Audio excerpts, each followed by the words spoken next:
Desde los estudios de NTC, la red independiente presenta Noticias 1. Esta noche en Noticias 1 ya hay número de noticia criminal en la Fiscalía por hallazgo de activistas de odio racial, de género y de clase contra Francia Márquez. Con la apertura de investigación en la Corte contra el senador uribista Ciro Ramírez, se iniciarán otras contra 2 de Cambio Radical, 2 conservadores y 1 de la U. Otras empleadas de gente importante pasaron por el polígrafo de presidencia, esta vez para buscar a ladronas de 20.000 pesos en la casa del padre de la vicepresidenta Marta Lucía Ramírez, exclusivo de la revista Cambio.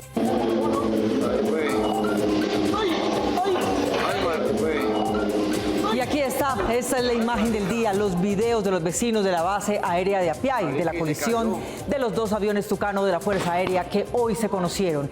En ellos se ve claramente que el coronel Mario Espinosa hizo una última maniobra de supervivencia, una eyección que por la altura y la posición del avión resultó ineficaz para salvarle la vida, a quien la Fuerza Aérea hoy le rinde homenaje por sus hazañas como militar del aire. De esta historia hablaremos hoy. Por la prensa libre y el derecho que todos ustedes tienen a la verdad, Yo Soy la Red Independiente presenta Noticias 1 con Mónica Rodríguez y Mauricio Posada.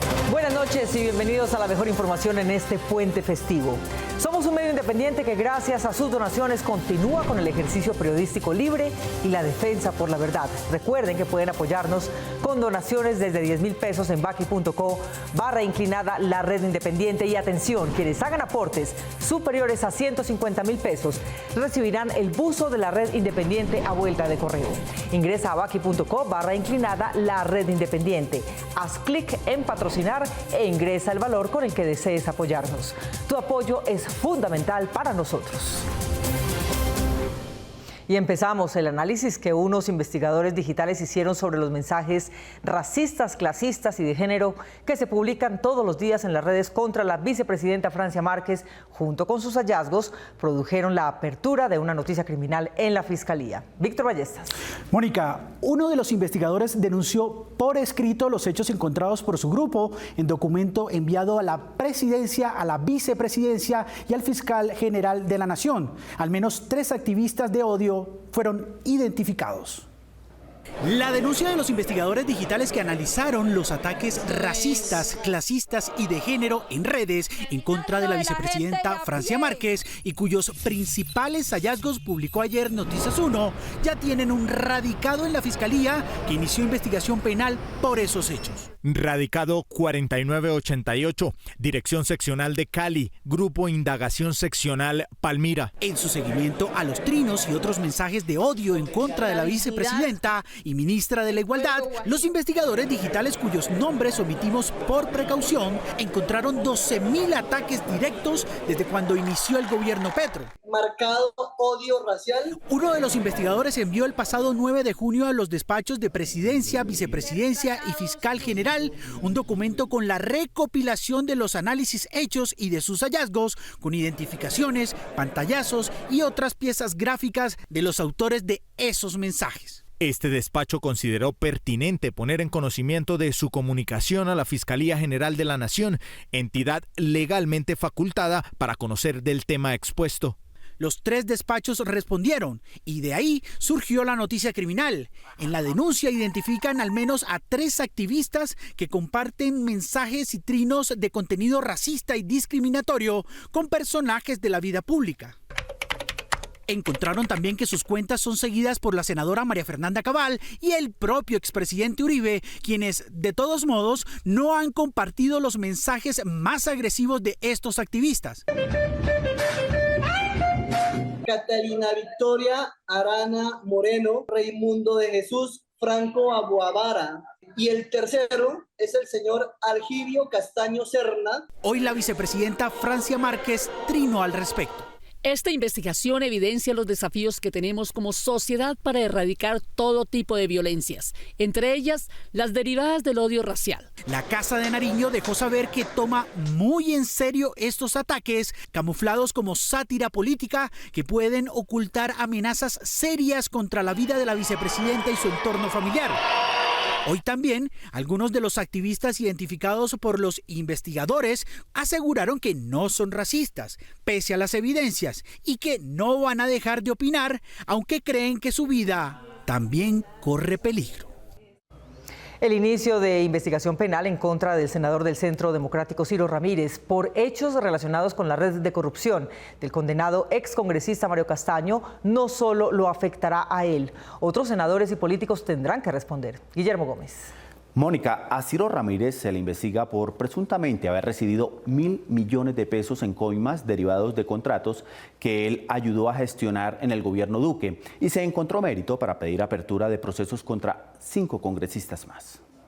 La investigación que abrió la Sala de Instrucción de la Corte Suprema contra el senador del uribismo Ciro Ramírez se relaciona con coimas por 1.000 millones de pesos que al parecer él recibió por gestionar contratos de obras civiles e interventoría para los departamentos de Quindío y Tolima. Los éxitos del gobierno del presidente Uribe. En la información que los investigadores consignaron en el expediente, se asegura que los 13 contratos públicos que él logró que se concretaran costaron cerca de 20.000 millones de pesos. En contraprestación por esa adjudicación, Pierre Eugenio García Yaquier y Ciro Ramírez Cortés habrían recibido un pago parcial de 1.000 millones de pesos. Esos 1.000 millones de pesos no habrían sido solo para el congresista boyacense. Ciro Ramírez, al parecer, se los repartió con otro alfil del Centro Democrático, el tolimense Pierre Eugenio García Yaquier, quien fue subdirector del Departamento de Prosperidad Social en el gobierno Duque. Más detalles sobre los pagos. Entre las evidencias de la Corte hay un testigo que los incrimina. Su relato explica cómo era el entramado de corrupción y cuenta sobre las reuniones que se hicieron. Delató que en uno de los encuentros el senador Ciro Ramírez y García Yaquier le inquirieron sobre la posibilidad de obtener el 10% del valor total de las contrataciones, lo anterior en alusión a las exigencias de coimas. La entidad estatal para la que trabajaba el testigo debía contratar por medio de invitaciones privadas a quienes eran elegidos por Ciro Ramírez y sus copartícipes para que ejecutaran los contratos que eran financiados con recursos del Fondo de Inversión para la Paz. En específico, destacó el declarante, le requirieron orientar los procesos de contratación en favor de los intereses de Anderson González González y Raúl Alfonso Cardoso Ordóñez. La Sala de Instrucción de la Suprema expedirá copias por hechos similares contra los políticos Juan Felipe Lemos, del partido de la U, Sami Merek y Miguel Ángel Barreto, del Partido Conservador, así como contra Carlos Abraham Jiménez y Carlos Fernando Motoa, de Cambio Radical. El jefe de Recursos Humanos del Senado en 2021, un liberal del eje cafetero, tendrá que responder judicialmente por haber ordenado el pago a los organizadores del carrusel de contratos de las marionetas de Mario Castaño de supuestos contratos en los que no hicieron nada. Rubén Darío Iregui González, personaje muy conocido en La Dorada Caldas, en donde ha tenido altos cargos públicos, era el jefe de la División de Recursos Humanos del Senado en 2021. Este puesto es vital porque ordena pagos mensuales a los funcionarios vinculados al Congreso.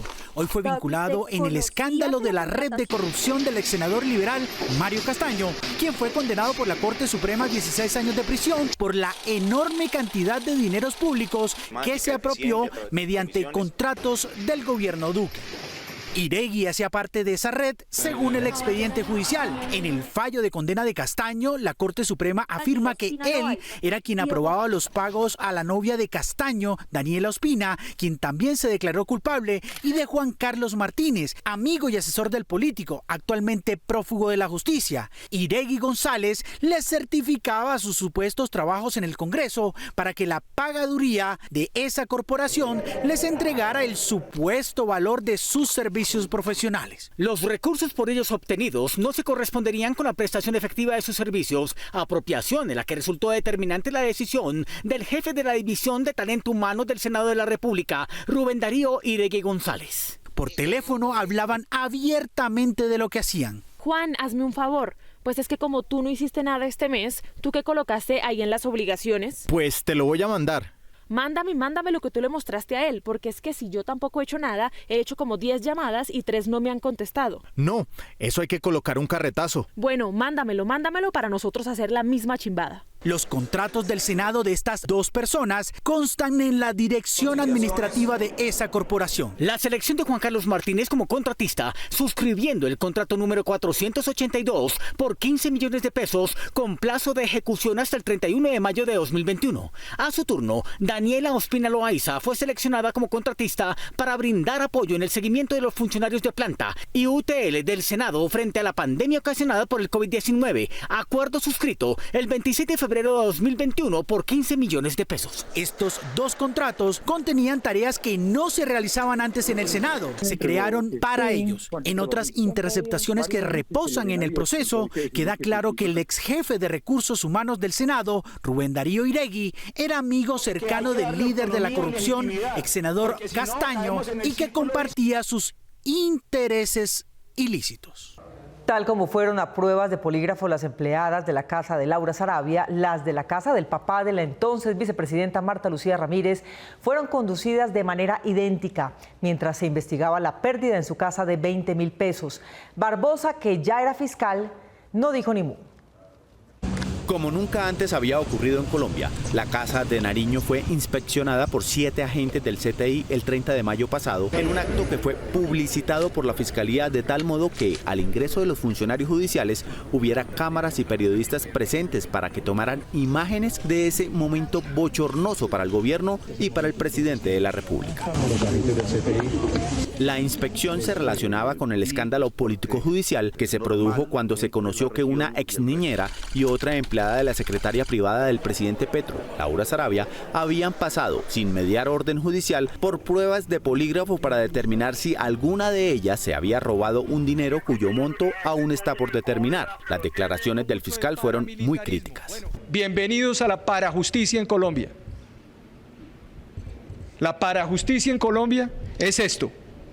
Es abrirle un boquete a la justicia, saltarse los mecanismos legales. Hemos decidido iniciar una inspección disciplinaria. La Procuraduría no se quedó atrás. Ordenó otra inspección por los mismos hechos. Tanto el fiscal Barbosa como la procuradora Cabello llegaron a sus cargos por su amistad cercana con el expresidente Iván Duque. Rompo la legalidad del país. Hoy, estos altos funcionarios estatales se conocen como contradictores del gobierno Petro al que vigilan con severidad. En cuanto a la motivación del fiscal, ni Barbosa ni Cabello se han pronunciado aún sobre el artículo Revelación de hoy de la revista Cambio, cuyo título es Gobierno Duque también usó polígrafo con empleadas del servicio.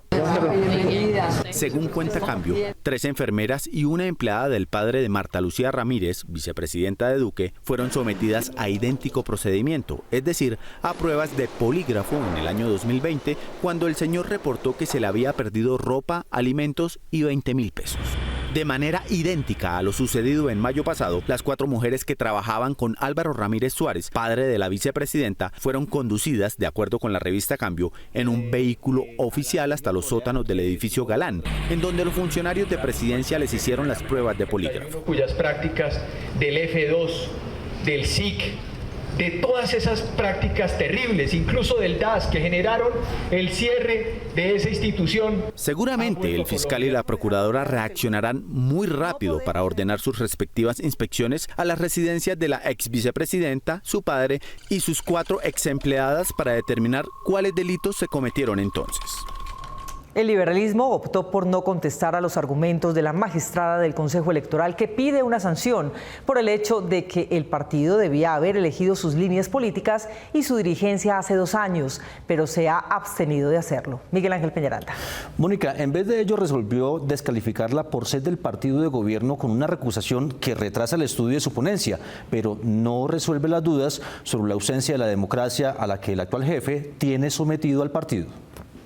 Con una recusación a la magistrada Fabiola Márquez, presidenta del Consejo Nacional Electoral, el Partido Liberal logró frenar por unos días la sanción que tiene lista la organización electoral contra esa colectividad que incumplió las normas internas por no haber realizado la Convención Nacional del partido el año pasado, que por estatutos le correspondía hacer hace 2 años. Pero todo el mundo sabe que el gobierno está detrás del partido y tratando a través de su magistrada en el Consejo Nacional Electoral de ponernos talanqueras en el camino si se le aprueba o no X o Y proyecto.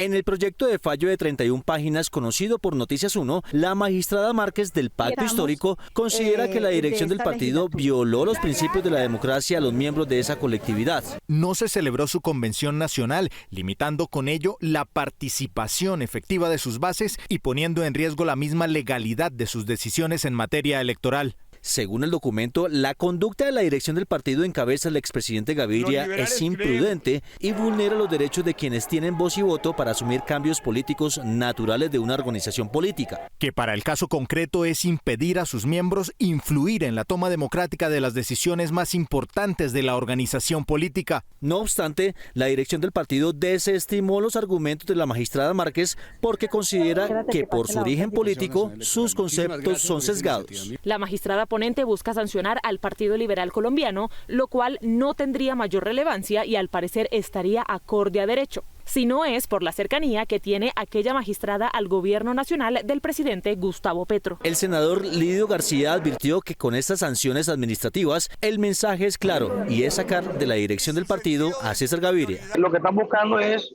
que haya una elección, una convención para poder ver cómo cambia la dirección nacional liberal y no sé para dónde se quieran llevar el partido. El próximo miércoles el Consejo Nacional Electoral resolverá la recusación contra la magistrada Márquez, mientras que el Partido Liberal anunció que la Convención Nacional la realizará en noviembre después de las elecciones regionales.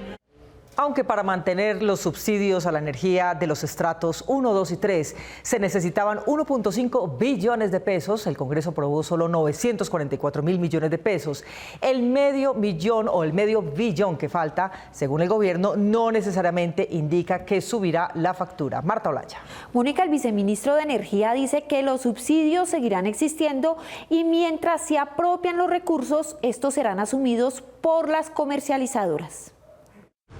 Aunque las comercializadoras de energía esperaban una adición presupuestal superior a los 1.5 billones de pesos para financiar los subsidios a los estratos 1, 2 y 3, en el proyecto de adición presupuestal votado en el Congreso, aprobaron para este fin solo 944.000 millones de pesos que no alcanzarán para todo el año. El gobierno aclaró que las tarifas de energía no subirán para los estratos que reciben el subsidio, pese a que no estén garantizados todos los recursos. Lo cual permite aumentar la disponibilidad de recursos para el año 2023 y de esta forma garantizar estos recursos hasta una parte del tercer trimestre de este año. Vale la pena resaltar que el no disponer de recursos para terminar el año no implica un aumento de tarifas para los usuarios. Según el Ministerio de Minas, serán las comercializadoras de energía las que asumirán este subsidio mientras se apropian los recursos. Simplemente que esta no disposición de recursos es asumida directamente por los comercializadores, pero siempre en el marco de la ley los usuarios van a ver reflejado en su factura la aplicación de los diferentes subsidios dependiendo del porcentaje según su estrato. Las empresas comercializadoras aseguran que actualmente hay un déficit superior a los 2 billones de pesos en materia de subsidios, sumado a los 5 billones de pesos por cuenta del pago de las facturas a cuotas durante la pandemia. Sin embargo, en el proyecto de adición presupuestal se incluyó un artículo que busca que a través de la Financiera de Desarrollo Nacional Findeter se otorgue créditos por el saldo acumulado pendiente por el cobro de la opción tarifaria a las empresas comercializadoras para disminuir su riesgo financiero. Cerca del 75% de los usuarios de energía eléctrica pertenecen a los estratos 1, 2 y 3, a los cuales se les otorga un subsidio. En el Plan Nacional de Desarrollo se está buscando focalizar estos subsidios para los servicios públicos que le podría ahorrar al Estado cerca de 5 billones de pesos. Actualmente el gobierno destina 3 billones de pesos para subsidiar la factura del gas natural, 1.1 billones para acueducto, 2.4 billones para alcantarillado y 500.000 millones en aseo. Los demás videos grabados en las inmediaciones de la base aérea de Apiay muestran que la última maniobra del coronel Espinosa fue la eyección del tucano que piloteaba. Camilo Galán. Mónica, pero el avión estaba en vuelo inverso y a la altura en que se encontraba no había tiempo para que su paracaídas pudiera extenderse. La Fuerza Aérea le rinde homenaje. Un día después del accidente aéreo que enluta a la Fuerza Aérea, nuevos videos de los lugareños muestran el instante en que dos aeronaves T-27 Tucano se tocan en el aire y se produce una conflagración inmediata. Marica, y se cayó.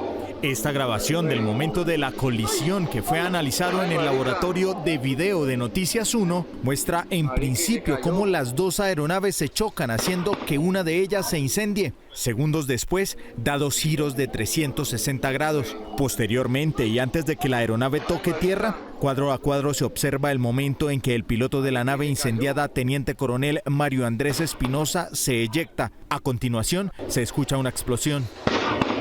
Aunque la acción es muy rápida y a baja altura, cuando el piloto activa el sistema de emergencia, no hay tiempo para que el paracaídas se abra.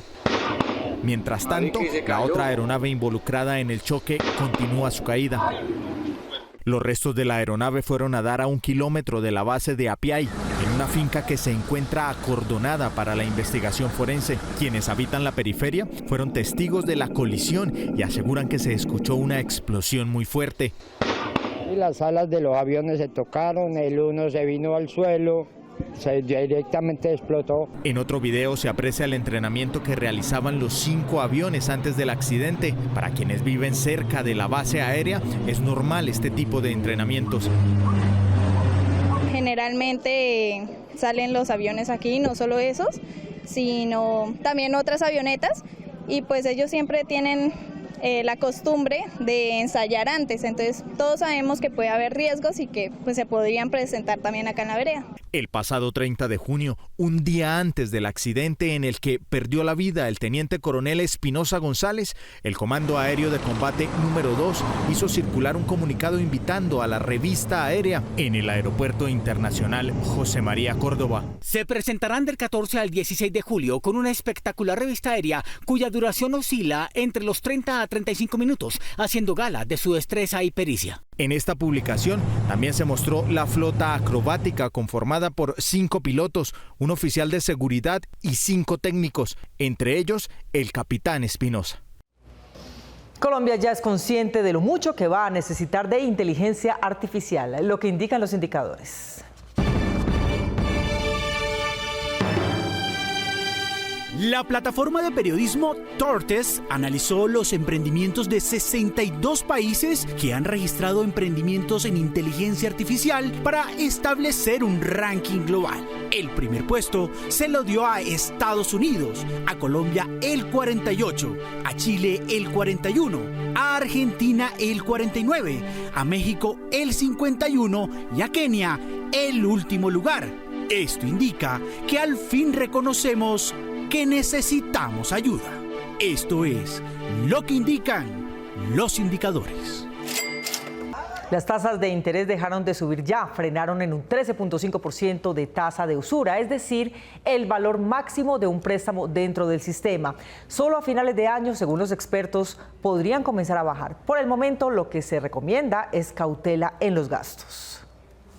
Luego de 18 meses de alzas consecutivas, en su más reciente junta directiva, el Banco de la República frenó el incremento de las tasas de interés, dejándola en 13.25%. La rebaja de la tasa de interés dependerá del comportamiento de la inflación y el monitoreo del anunciado fenómeno del Niño. Para poder bajar la tasa nominal de interés, es importante ver que la inflación está bajando y que la perspectiva de la inflación está yendo en la dirección de la meta con la cual se ha comprometido el Banco de la República. Algunos analistas prevén que la tasa de interés estará estable hasta octubre y solo empezará a bajar en los 2 últimos meses del año. Quizás en noviembre y diciembre comiencen a reducirse en aproximadamente 100 puntos básicos y cerremos por allá en 12% a final del año. Acabamos el ciclo de alzas de tasas de interés, igual que se comenzó a desacelerar la inflación.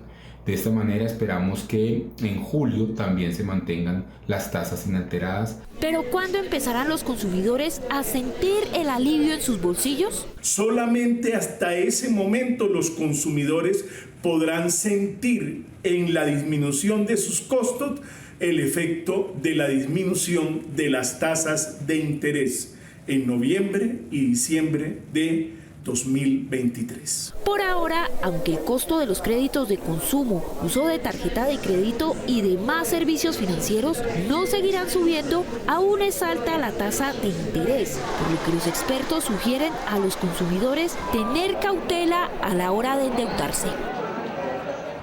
Un sonido que tendría su origen hace miles o millones de años apenas es captado por la tecnología disponible para los humanos. Sus oyentes creen que es el eco del Big Bang que creó el universo. Luego de una ardua búsqueda por más de 25 años, astrónomos lograron escuchar por primera vez los latidos del universo emitidos por agujeros negros. Este descubrimiento fue identificado por ondas gravitacionales. Los investigadores han escuchado por primera vez estas ondas que han resonado en todo el universo y que se cree que fueron originados después del Big Bang.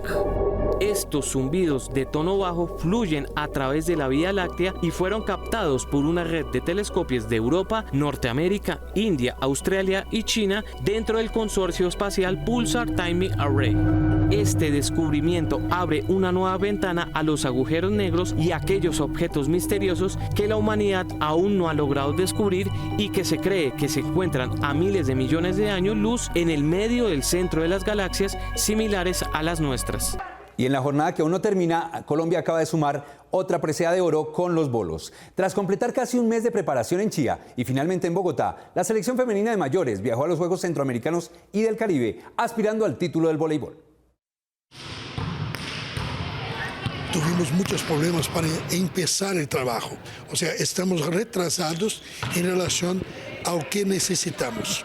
Pero jamás lamentamos ese retraso. Sí, la selección élite de voleibol femenino ya viajó a San Salvador, sede de los Centroamericanos y del Caribe, donde vamos a defender nuestra segunda posición que ganamos en Barranquilla. Este equipo, que es referente del continente, se renueva con respecto al del Mundial 2022. En este campeonato vamos a jugar sin 3 jugadoras que eran titulares en el campeonato mundial.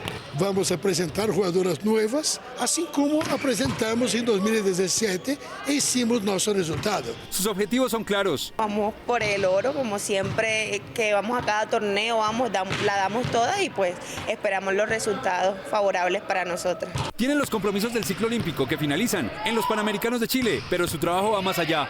Soñar con los Juegos Olímpicos, que es como el gran logro que tenemos nosotros los deportistas. Sin embargo, el seleccionador nacional Antonio Rizola reconoce una preocupante situación. Tenemos un volumen de atletas muy pequeños porque yo no sé si falta apoyo, plata, para que se trabaje más en las bases. Con el claro sueño de estar en un año en París, esta familia del voleibol nacional se prepara a la altura, esa misma que dejará primero en el podio de los Centroamericanos y del Caribe.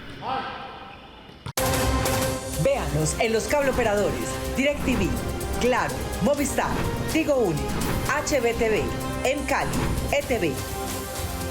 Y síganos en nuestras redes sociales, YouTube, Facebook, Instagram, Twitter y Kwai. Gracias por elegir la independencia.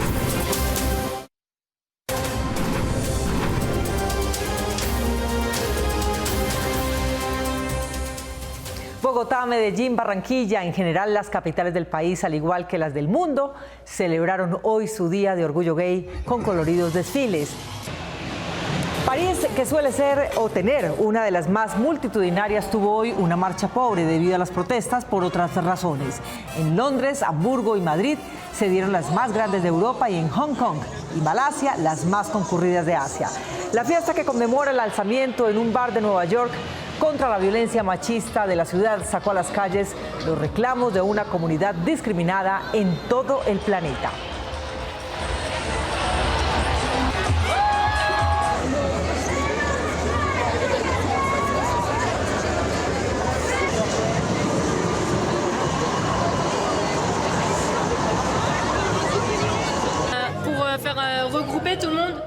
Síganos en nuestras redes sociales YouTube, Facebook, Instagram, Twitter y Kwai.